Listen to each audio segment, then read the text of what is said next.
అమెరికాలో పెన్సిల్వేనియాలోని కోర్టు ఇచ్చినటువంటి ఒక తీర్పు చర్చనీయాంశంగా మారింది ప్రపంచవ్యాప్తంగా. ఇప్పుడు దీని గురించి మనం ఎందుకు మాట్లాడుకుంటున్నామంటే ఆ తీర్పు ఇచ్చింది ఇద్దరు భారతీయులకి, భారత సంతతికి చెందినటువంటి వ్యక్తులపైన.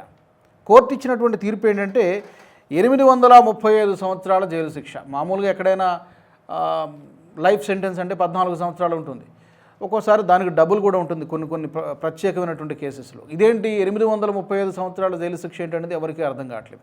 ఇంతకీ కేసు ఏంటంటే ఇద్దరు సోదరులు భాస్కర్ సవానీ, అరుణ్ సవానీ, వీళ్ళిద్దరూ కూడా పెద్ద ఎత్తున ఒక భారీ మోసానికి పాల్పడ్డారు, ఒక పెద్ద స్కామ్ చేశారనేటువంటిది కోర్టు ఆరోపిస్తున్నటువంటిది.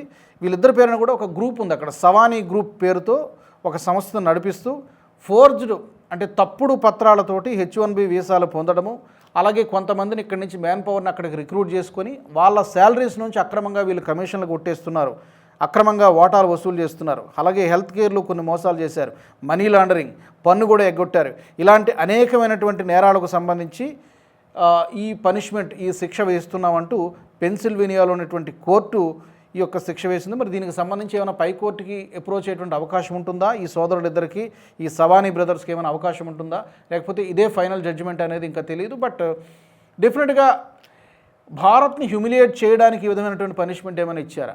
అఫ్కోర్స్ నిజంగా వాళ్ళు తప్పు చేస్తుంటే పనిష్మెంట్ ఇవ్వాల్సిందే ఆ దేశ చట్టాల ప్రకారం.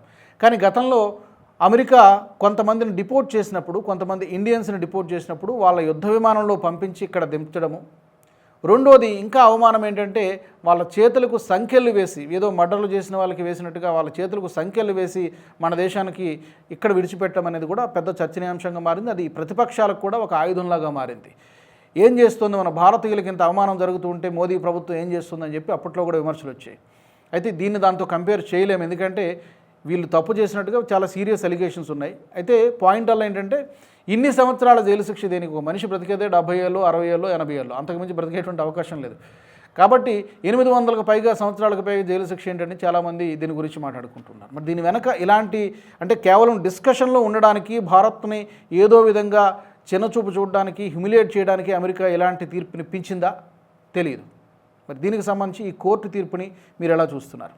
తప్పకుండా కామెంట్స్లో పెట్టండి. ఈ వీడియో మీకు నచ్చినట్టయితే లైక్ చేయండి, 10 మందికి షేర్ చేయండి. అలాగే కామెంట్ల రూపంలో మీ అభిప్రాయాలను మాతో పంచుకోండి. Nationalist hub group of channels ను సబ్స్క్రైబ్ చేసుకుని తెలుగునాట జాతీయవాద జర్నలిజాన్ని ప్రోత్సహించండి. ఈ వీడియో కింద ఉన్న బెల్ ఐకాన్ పై క్లిక్ చేయడం మర్చిపోవద్దు.